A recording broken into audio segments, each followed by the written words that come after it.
25 years ago yesterday, on April 30th, 1975, the Vietnam War ended with the fall of Saigon. That day, several tanks smashed through the gates of what was then known as Independence Palace, and soldiers hoisted their flag atop the building. The fall of Saigon was the last act of a tragic drama which saw two halves of the country, South and North Vietnam, locked in combat and the unleashing of American war technology on a rural society. Millions of Vietnamese civilians and almost 60,000 American soldiers died in that war.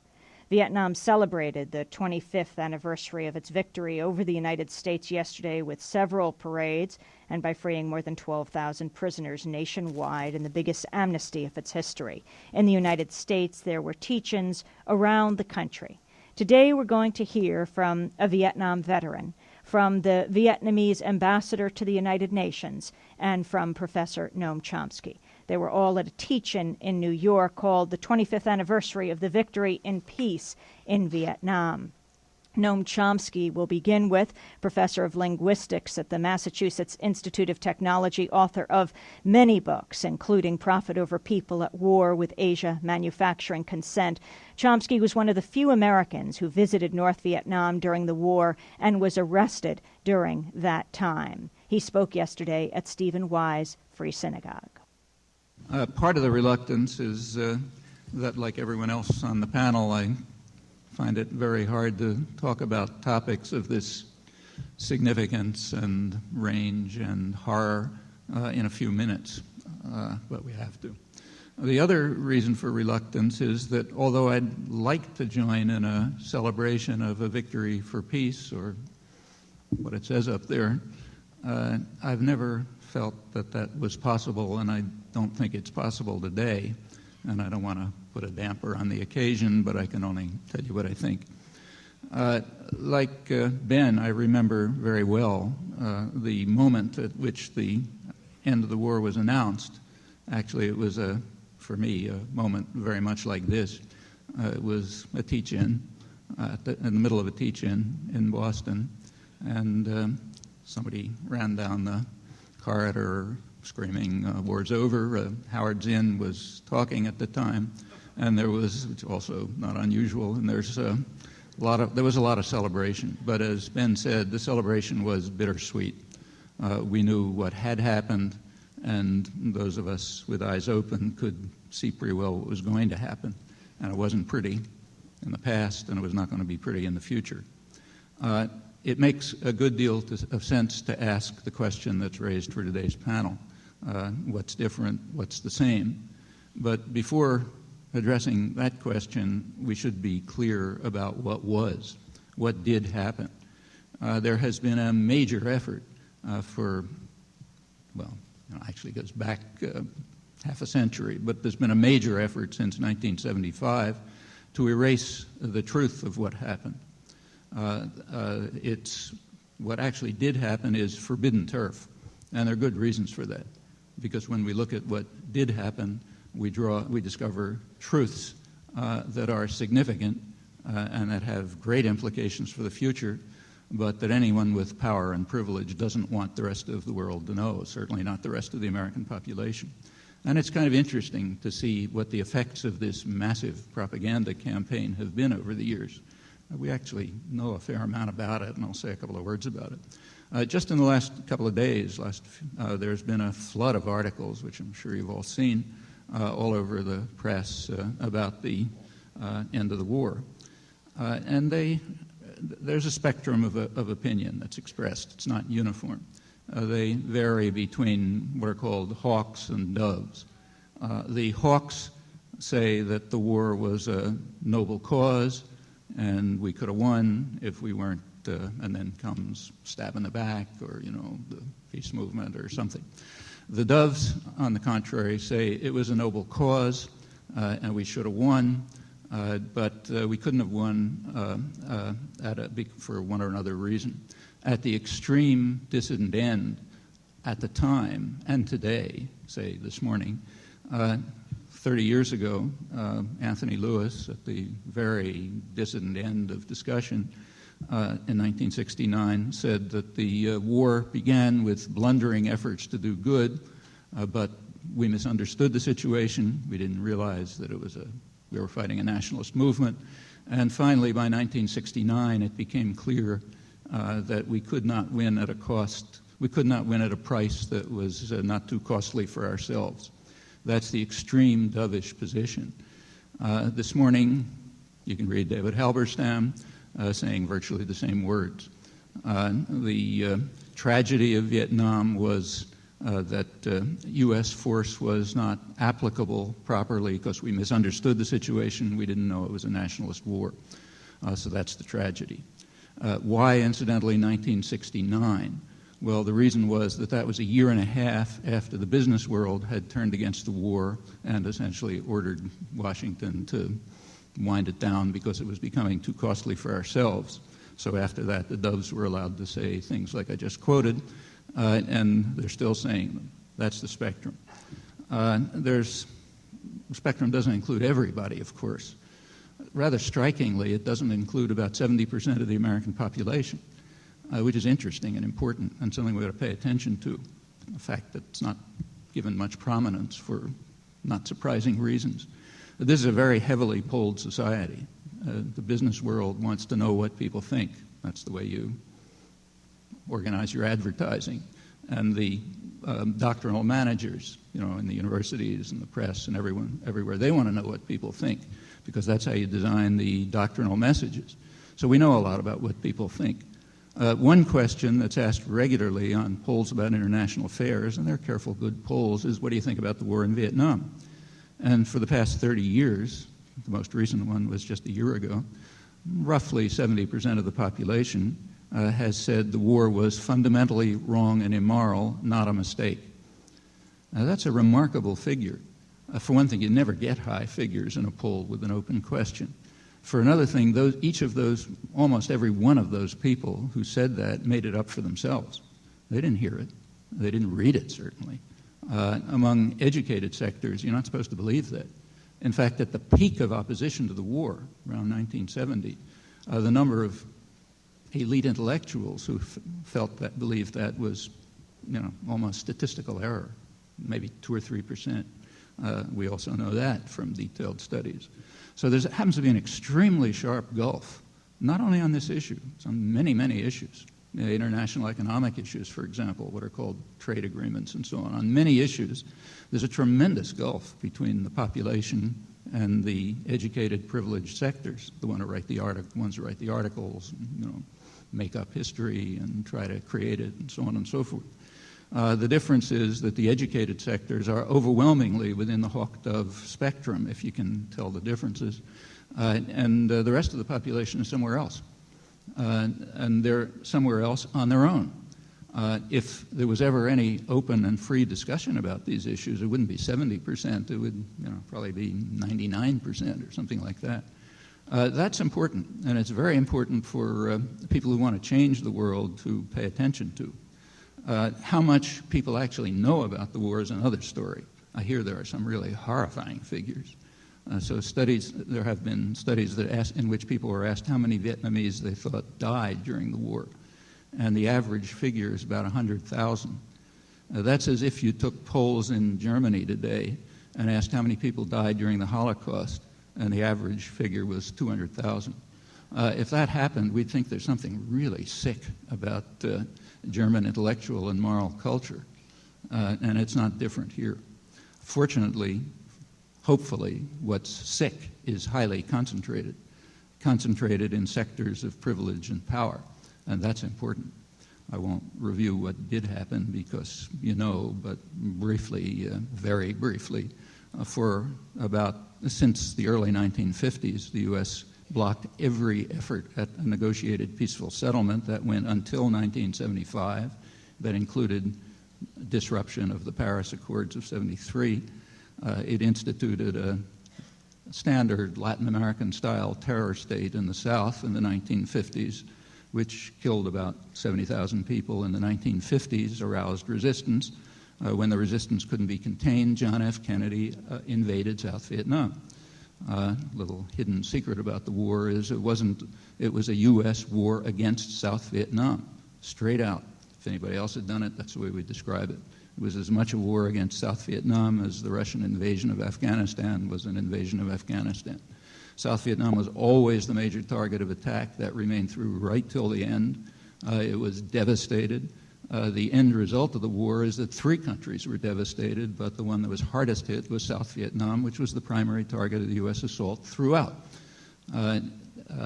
That's the brief story. There's a lot more, and it's a lot worse.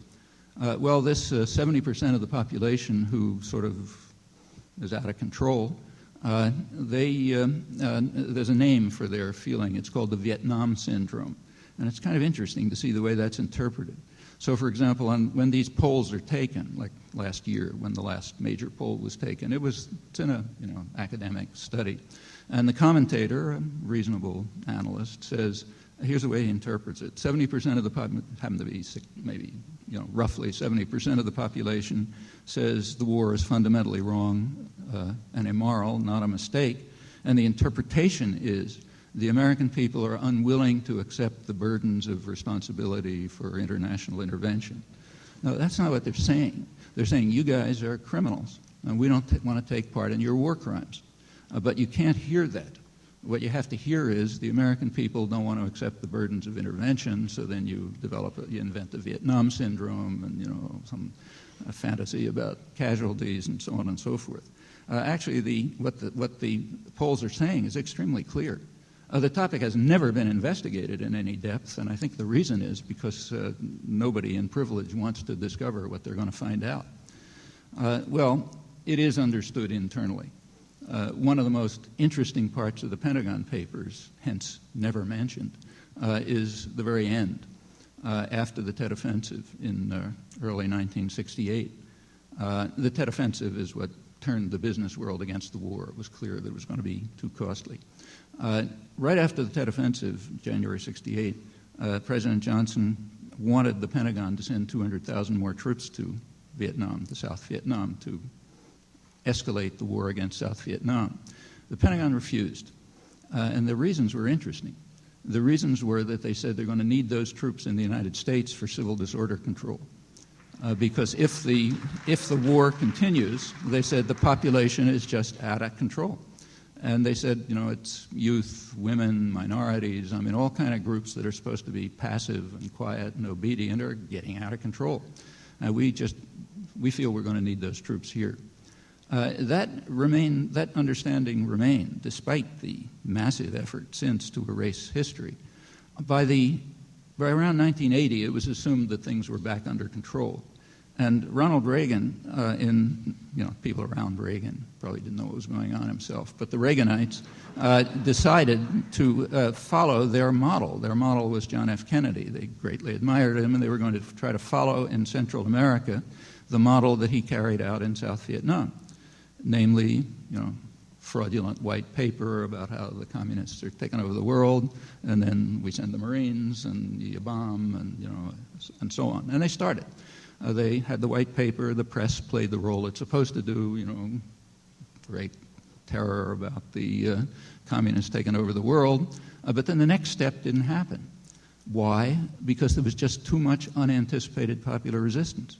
All over the country, in places where nobody expected it, Midwest, churches, and all kind of places that are not supposed to exist, there was a lot of protest against this effort to redo what they had done in South Vietnam in the early 60s.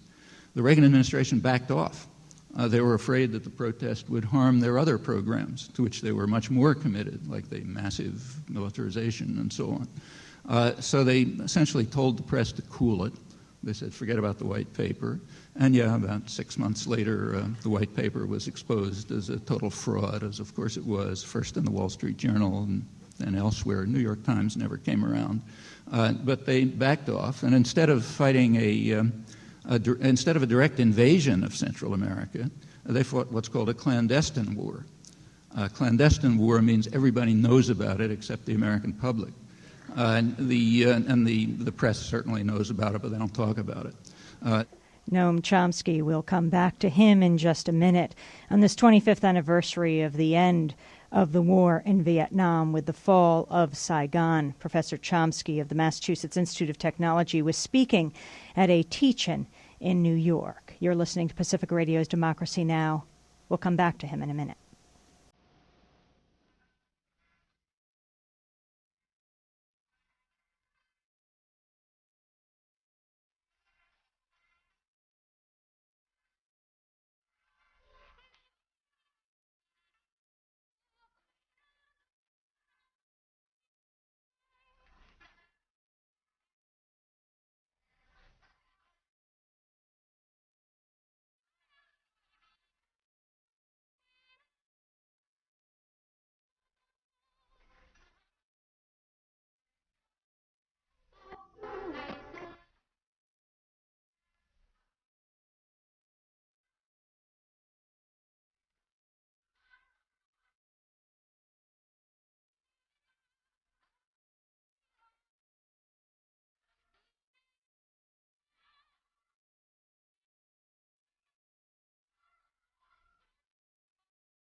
You're listening to Pacifica Radio's Democracy Now! On this 25th anniversary of the end of the war in Vietnam. We'll be hearing from a Vietnam veteran as well as the Vietnamese ambassador to the United Nations. But now we continue with the speech given yesterday by Professor Noam Chomsky. He's a professor of linguistics at MIT in Massachusetts. He also was an active anti-war leader who was one of the few Americans who went to North Vietnam during the war. The U.S. is not a minor terrorist power. It's not Libya. If Libya wants to carry out terrorist acts, it hires private terrorists. The U.S. is a major power. It hires terrorist states. So the clandestine war, so-called, in Central America was fought by Taiwan, Israel, Britain, Saudi Arabia, Argentina, as long as it was under the control of neo-Nazis, then they had to give them up. And they fought a massive war. Which was extremely destructive. Hundreds of thousands of people killed, millions of refugees, orphans, and so on. But it's not the same as B-52 bombardment, as say saturation bombing of the Mekong Delta. It's not like that. So bad as Central America is, and parts of it may not even survive, it's nothing like the war against South Vietnam and later the rest of Indochina. And that was understood.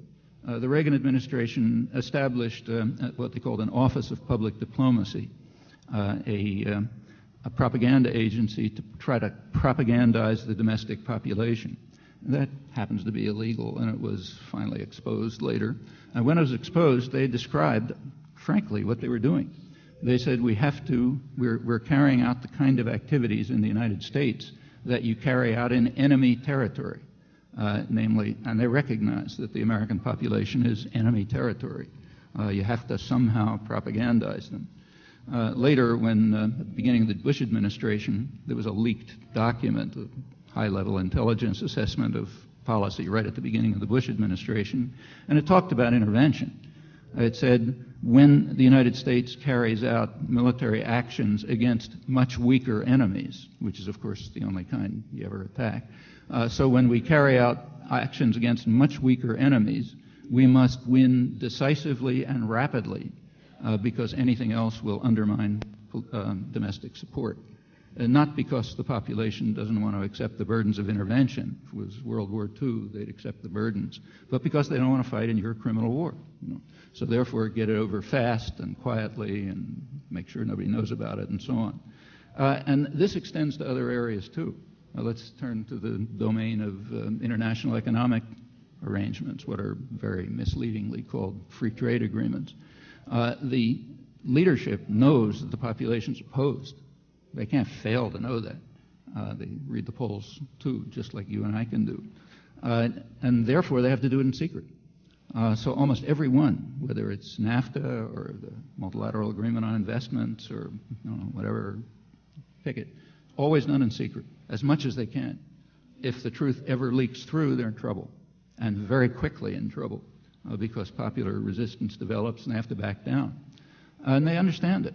The Wall Street Journal, after the fast-track legislation had to be withdrawn because of popular opposition, said that the problem is, they say everybody's in favor of it, the whole business world, the media, intellectuals, everyone who counts is in favor, but they said the trouble is the people who are opposed have what they called an ultimate weapon. The ultimate weapon is the population's against it. And unless you can keep the population ignorant and passive and looking at television and buying sneakers and so on and so forth, then you're going to be in trouble. Because as soon as people find out about it, you're in trouble. The ultimate weapon is still there, and the real victory in the Vietnam War, in fact, in the 1960s altogether, the whole ferment of the 60s that led to all sorts of things, the feminist movement, the environmental movement, massive things. The real victory is the population's out of control and remains out of control despite the tremendous efforts to put them back in their box. Well, the retrospectives are, in the last couple of weeks or so, are unanimous on one thing. And I think we ought to be cautious about that. The peace movement agrees, and I think it's a mistake. They're unanimous in claiming that the U.S. lost the war, and I don't think that's true. That is, the question of whether the U.S. lost the war is not a question of fact. The idea that it lost the war is an expression of imperial arrogance, and I think we should understand that. It's true that the United States did not achieve, Washington, did not achieve its maximal objectives. That is, it didn't turn Indochina into El Salvador, which is the maximal objective, so they lost in that sense. But they achieved their major objectives, and we know what the major objectives are, and that's very important for the future. In fact, the major objectives, you can tell from the by now declassified internal record, were the same as they always are. Nothing to do with the Cold War. That's mostly a pretext for the last half century. The major objectives in Vietnam are pretty much what they were in Cuba, Guatemala, Nicaragua, Congo, all around the world. They were afraid that Vietnam was going to undergo successful internal development, successful social and economic development, and as it's put in high places, the rot might spread. The rot might spread to others. It might lead to ideological victories for the mode of socioeconomic development that they're pursuing. The virus might infect others, as Kissinger put it with regard to Chile. And you have to make sure that that doesn't happen. They were afraid that the virus might spread to Thailand and Malaysia and on to Indonesia, which is a major prize.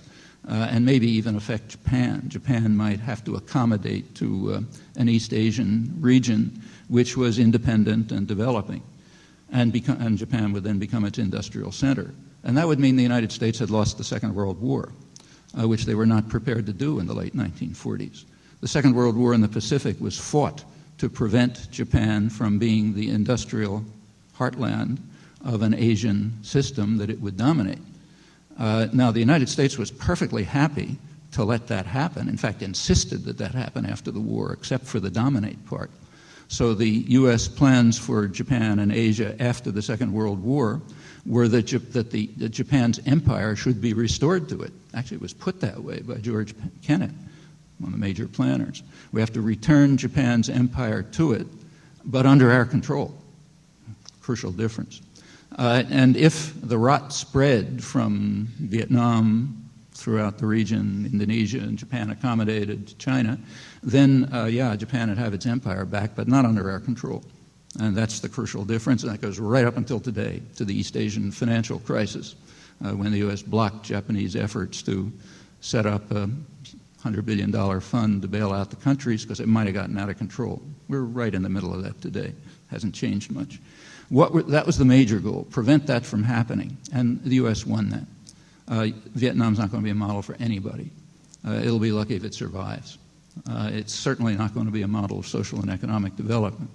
And if you look around the world at the other interventions, that's what you find consistently. You're going to find it right, you're finding it right now in Colombia and everywhere else you look. That's a kind of a constant that runs through imperial history, and as the U.S. takes it over, as Phyllis pointed out, we just pick up the standard procedure. It's a global empire. You want to make sure that the rot doesn't spread, and it's not. Well, when you have a virus, what do you do with it? You kill the virus and you inoculate the potential victims, and that's what happened. Indochina was killed, not going to, maybe it'll survive, but it's not going to be a model for anything. And the surrounding region was inoculated. In the 60s and early 70s, the U.S. succeeded in installing brutal and vicious military dictators in every country. And that prevented the rot from spreading. The most important victory, in fact, was in Indonesia, where in 1965, as you know, there was a military coup which instantly carried out a Rwanda-style slaughter, and that's not an exaggeration, a Rwanda-style slaughter which wiped out the only mass-based political organization, killed mostly landless peasants, and instituted a brutal and murderous regime. There was total euphoria in the United States, so happy they couldn't contain it. When you read the press, it was just, ecstatic. It's kind of suppressed now because it doesn't look pretty in retrospect, but it was understood. Years later, McGeorge Bundy, who was the National Security Advisor, recognized that, he said, and I think he's right, the U.S. should have stopped the war in Vietnam in 1965 because we'd basically won. By 1965, South Vietnam was largely destroyed. Most of the rest was going to quickly be destroyed. And we had saved the major prize, Indonesia. Rot wasn't going to spread to Indonesia after this delightful Rwanda-style slaughter. That's not a defeat. It's a partial victory. And it was understood. The international business community understood it by the early 70s. They said, you guys are crazy for going on with a war. What's the point? Well, after 1975 comes the need to erase the memories, because the memory, and as I pointed out there, among educated circles, it wasn't very hard because they never had the memories. They never saw what was going on. They wouldn't allow themselves to. Population saw. And it's intriguing to see how it's done. There's, of course, no war crimes trials, major, huge war crimes, no trials, no reparations, no apology, nothing. Robert McNamara wrote a book a couple of years ago which was described as an apology. The reaction was interesting. He was attacked by the Hawks for treachery, and shockingly, he was welcomed by the Doves for having finally come around to their side. Let me stress, shockingly, because what McNamara in fact said was, yes, there was a crime, we couldn't win. And his crime, he said, is I didn't tell people quickly enough that we couldn't win. And he did make an apology to the American people for having caused them problems, not to the victims, not to those 4 to 5 million people who are dead and the others who are dying right now from chemical warfare and so on and so forth. No apology to them, and certainly nothing to do to help them. But that's considered an apology. Well, in a way, he went beyond others. President Carter, his position was different. His position was, I'm quoting, we owe Vietnam no debt because the destruction was mutual. To check that out, all you have to do is take a walk around Westchester County and Quang Ngai Province. Perfectly obvious. What's remarkable about that statement is that it elicited no comment. I mean, not a murmur of protest, except among, the usual scoundrels like folks here. But no comment to say that we owe them no debt because the destruction was mutual. George Bush came along, and he actually picked the anniversary of Kennedy's invasion of South Vietnam to intervene to prevent the European Union and Japan from their efforts to end the Vietnam embargo, which was part of punishing them for daring to stand up to the master. So he blocked that. But he was nice about it. He told the Vietnamese, he said, look, you have to understand, we do not threaten retribution. We only want an honest accounting of the crimes that you committed against us. That's all. Again, no comment. Well, there's a pretty tough competition for depravity, but maybe the peak, at least to me, was just a couple of days ago, which perhaps you saw, when the Secretary of Defense, William Cohen, was in Vietnam to explain to them that we're not demanding retribution and so on. He said that he would not dwell upon the past, but he departed from that on one occasion and did dwell upon the past, and it was described graphically in the Washington Post. He and 250 women dwelt upon the past. He watched while 250 women were carrying out, they were on their 15th day of an excavation in which they were sifting through pieces of mud and putting whatever they found on wire mesh to see if they could find a fragment of something that might be identified as a piece of a jet plane, which was shot down, we're supposed to believe, while it was over Main Street, Iowa or something. And if they could find maybe a piece of a jet plane, maybe they could identify the bones of, the remains of some pilot. Well, that's proper. But here's 250 women. The only thing they have to do is sift through the mud for 15 days while William Cohen watches them. That means you don't just win a war. You have to degrade and humiliate the victims. That's extremely important. In fact, there's a name for it in international strategic theory. It's called credibility, establishing credibility. That's why you bomb Yugoslavia. That's why you kill hundreds of thousands of people in Iraq. You must establish credibility. That's constant. People have to be afraid of you. You want to understand why? Just ask your favorite mafia don. He'll explain. If somebody gets out of line, you don't just take the money from them they're supposed to pay. You beat them to a pulp. Then everybody else gets the idea. That's a leading principle of world affairs, and it remains so.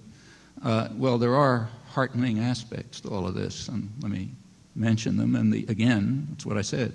The worst rot, and it is a very profound rot, is concentrated in privileged, educated sectors. A good deal of the rest of the population really is out of control. That's the real achievement of the 1960s and everything that followed, and it's the real hope for the future.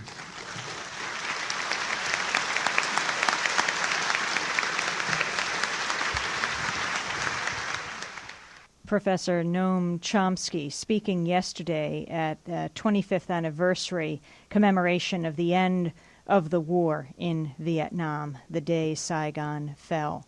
You are listening to Pacifica Radio's Democracy Now! If you'd like to order a cassette copy of today's program, you can call 1-800-735-0230. That's 1-800-735-0230. When we come back, we'll hear from a Vietnam veteran and the Vietnamese ambassador to the United Nations. Stay with us.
You're listening to Pacifica Radio's Democracy Now! As we continue our 25th anniversary of the end of the Vietnam War special with Ben Chitty, a Navy volunteer in the Vietnam War from 66 to 67 and also in 1968. Ben Chitty, the Clarence Fitch coordinator of the Vietnam Veterans Against the War in New York, speaking yesterday at a commemoration ceremony at the Stephen Wise Free Synagogue in Manhattan. The moment when the war came to an end 25 years ago was a bittersweet moment for me. As I recall, which is not very clearly, I got drunk as a skunk somewhere in North Carolina. The war had finally come to an end, but I had wanted more. I wanted peace with honor. Now, honor is not so mysterious. It means being honest, accepting responsibility, making amends for injuries. I didn't want much. I wanted official apologies, reparations, technical assistance for Vietnam, and a change in the government, a whole new government here at home. What'd I get? We got new fronts in a never-ending war. We got counterinsurgency operations, low-intensity conflict police actions abroad in Afghanistan, Lebanon, Salvador, Nicaragua, Panama, the Persian Gulf, Somalia, Haiti, Kosovo, with Colombia being the next stop. We got censorship and repression at home, orchestrated by the military-industrial complex and the national security state, their allies and agents. Look at what happened to the sanctuary movement, the South African Solidarity Movement, militant environmentalist, and the new anti-terrorist measures. And somewhere along the line, the Soviet Union disintegrated, but not the subversion of democracy. There was no repudiation of the policies which created such destruction. There was no resolution of the prolonged crisis of legitimacy. The system still isn't working for most people. It's still killing people at home and abroad. So some kind of peace came to Vietnam 25 years ago, but not to me. For one thing, we were changed. That war was unwinnable long before most of us got to it, but no one told us, or we didn't listen. We had to find it out for ourselves. It was an experience which could raise your consciousness. We learned a new American history. The U.S. is not a democracy, but an empire, not a benign empire, founded on genocide and slavery, expanded on commercial interest and chauvinism, wrapped in a missionary spirit. We learned a new military history. Most U.S. wars have been wars first of conquest, then of intervention, sending soldiers somewhere to fight with the people who live there over how they can live or which government they can have or if they can live at all. Even the details look a little different to us. The U.S. military learned to practice total war, wars on entire populations, modern wars. We fought the Native Americans for centuries, killed or relocated them and took their land. We took Indian fighting to the Philippines in 1898, and then we found Gooks to fight in Mexico, Haiti, and Nicaragua. We refined our technology of death, machine gunning Moros on Mount Dajo in 1906, firebombing Kako bands in the Haitian boondocks in 1919, strafing Sandinista villages in 1929, finally incinerating Hiroshima and Nagasaki in 1945. We still refine it. In the Gulf, we proved the futility of opposing U.S. interests with fuel-air bombs on the highway of death. And according to one report, that videotape persuaded Slobodan Milosevic to withdraw from Kosovo. Makes No Gun Ri in Korea, My Lai in Vietnam, the firefight in Mogadishu look like trivial excesses, lapses of discipline. After all, most of the people we killed in Vietnam were non-combatants, and we killed them at a distance with explosive and incendiary devices. We even found a new veterans history. Our government has only rarely kept faith with its veterans, from the Revolutionary War veteran cheated out of his bonds to the Civil War veterans defrauded by lawyers in cahoots with a corrupt Veterans Administration, to the World War I bonus march vets dispersed by bayonet from their nation's capital, the Korean War POWs accused of disloyalty, the atomic vets of the Cold War dying of cancer by friendly fire. For another thing, we had some problems of our own. We had to help heal ourselves. We formed rap groups to deal with alienation, which was the original Vietnam syndrome, and post-traumatic stress. We started going back to Vietnam to help rebuild what we had helped destroy. We even built our own memorial, the wall in Washington, which is now so popular with tourists that we forget how bitter was the opposition to its design. We had to deal with the POW-MIA legend, a story started by the Nixon administration to rally support for his secret plan to end the war, and then fostered by anti-communist fanatics and more than a few crooks and charlatans inside the government and out. We tried to force recognition of dioxin poisoning from Agent Orange exposure. The government began to give us that finally, just as it began sending 500,000 men and women into the Persian Gulf, where the Pentagon did them with depleted uranium, nerve toxins, and experimental vaccines the same way it had done us with defoliants. We watched as the major legislative reforms of the Vietnam era, the War Powers Act and the Independent Counsel Statute, were ignored or flouted or perverted in an orgy of partisan bickering, then abandoned. We saw another reform, the all-volunteer army, racked by the everyday and deadly oppressions of our society, race and class, which loaded up the military with minorities, poor people, and immigrants. Gender, which left women subject to sexual harassment at every level. Sexual identity, where don't ask, gave a green light to witch hunts and finally to murder. We learned of the environmental costs, the toxic wastes abandoned in the Philippines and Panama, and also Kaho'olawe in Hawaii, Eglin Air Force Base, Cape Cod, Fort Drum, Fort Dix. Diamond Shamrock's production of Agent Orange in the Ironbound community in Newark left a Superfund site so toxic that today it's capped and fenced and under guard 24 hours a day, 7 days a week. You can go to see it. We saw how the lessons of our experience became military control of the media and minimum American casualties, which turned into unreported deaths and hidden injuries. How many Panamanians died in Operation Just Cause? No one counted. How many Allied soldiers were injured in the Persian Gulf? That count is still coming in. Now, these events have some things in common. The real lessons of our experience have been ignored or corrupted by the same folks who sent us to Vietnam and their political heirs. The machinery of death is more efficient, certainly more expensive and profitable. In fact, while it's politically dangerous to risk a soldier's life in responding to ethnic cleansing in the Balkans, it's okay to send Marines to their deaths in a flawed and unnecessary but very expensive and very profitable airplane like the Osprey. Well, you know, it's enough to make you crazy. So how crazy are we? People say that the U.S. could have won the war. We know they could not. People say the anti-war movement harassed and betrayed the soldiers. We remember that the government drafted and enlisted us, lied to us, and let us die. By giving me something constructive to do, the anti-war movement saved my sanity and maybe saved my own life. People say that the anti-war movement lost the war. Wait a minute. Let me get that straight. I get sent to a war I can't win and I should not be fighting. I come back and say this has to stop, so now it's my fault. Of course, this revisionist obsession with alternative fictions is not really about strategy or tactics or about geopolitical constraints or even the various and notorious betrayals, the liberal media, Walter Cronkite, Robert McNamara, even Jane Fonda. It's about you and me, the folks who told the truth about the war. If we were right, then the people who supported the war, the folks who favored intervention, the people who sent us crusading against communism, they betrayed us, their own sons and daughters. Anti-war veterans are the witnesses against them. We have been through the meat grinder. We saw the system was not working. We knew the war had to stop.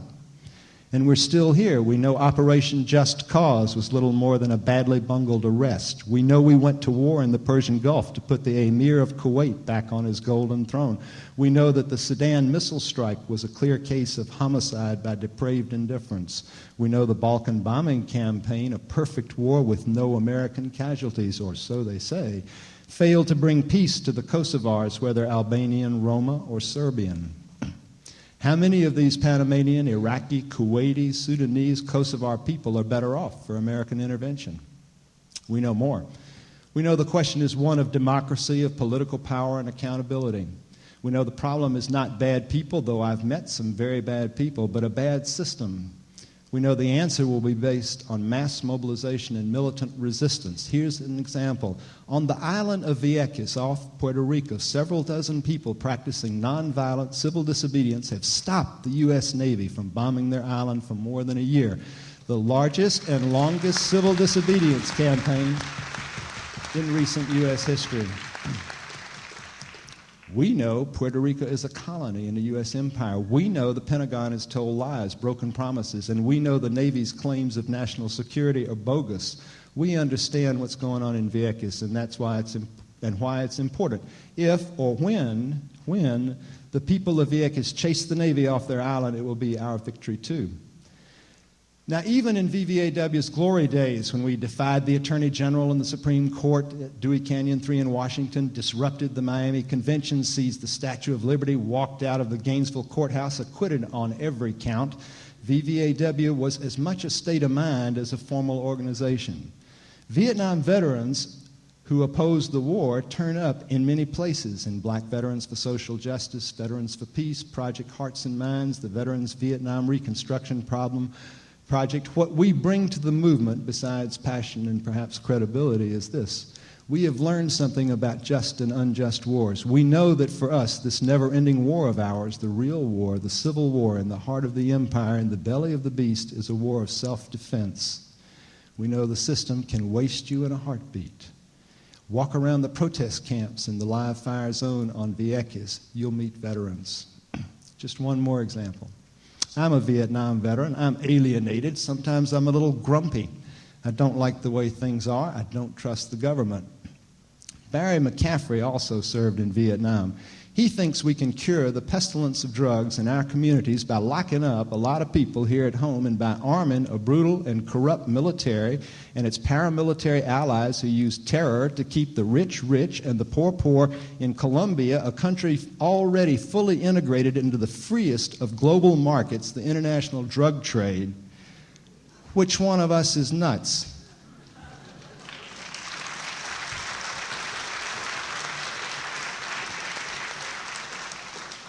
So 25 years after the fall of Saigon, I'm still a Vietnam veteran. I'm still against that war, and I'm still looking for peace with honor, but I will settle for peace with justice. Ben Chitty, coordinator of the Clarence Fitch chapter of the Vietnam Veterans Against War, as the symposium and the 25th anniversary of the end of the Vietnam War was taking place yesterday. 2 ships with more than 1,000 U.S. Marines headed to the island of Vieques in anticipation of an FBI-led operation to arrest protesters. At the same time, U.S. and British warplanes bombed northern Iraq. And finally, we end with the ambassador to the United Nations from Vietnam, Nguyen Thanh Chau. You in the West, you start your April with the Fool's Day. And we, the Vietnamese, we ended our April 25 years ago with the day which has gone into the history of our people as the landmark of the war for independence and freedom. 25 years have passed, and the rumblings of the shells and the warplanes had been silenced, but the rumbling in the mind of the people on both sides still going on.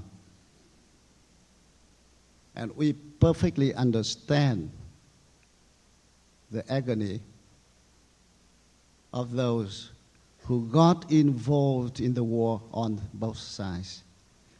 Yes, your boys came to Vietnam to fight without knowing what's going on and what's for. We did it because we know what we were for at the time, and we have arrived at it. I belong to a generation which has gone through different wars, that savaged our country. And I think that's enough. War is no good. Nowadays you can have, some kind of crazy doctrine about, let's war have a chance. But I don't think it's proper to say so, We suffer in the war. We understand the sufferings of the people in the war. And we also know that we have the Nobel Peace Prize. We don't have the Nobel Prize for war.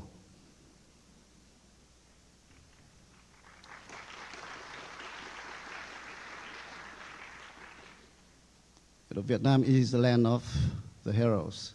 Yes.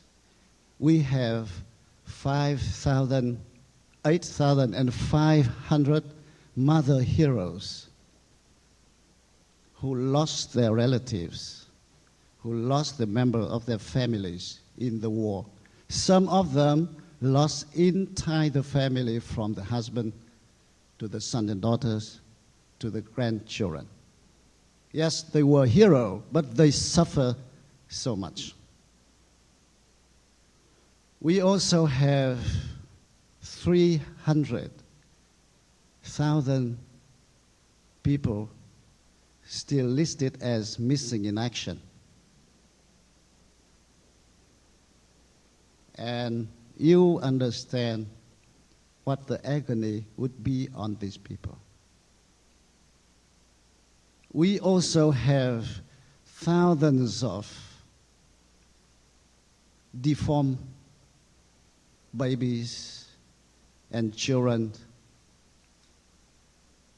born to the families with parents affected by Agent Orange, sprayed on the people of Vietnam by the United States.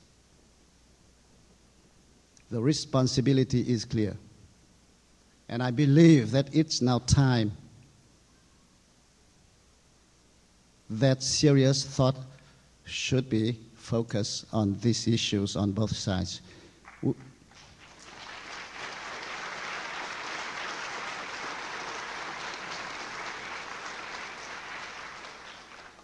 The government of Vietnam has set aside $79 billion for the victims of Agent Orange. But that's a pinch of salt in the sea. It's not enough. It's not enough, let alone the mental scars on those people who got involved in the war and came back to give birth to these children. Yes,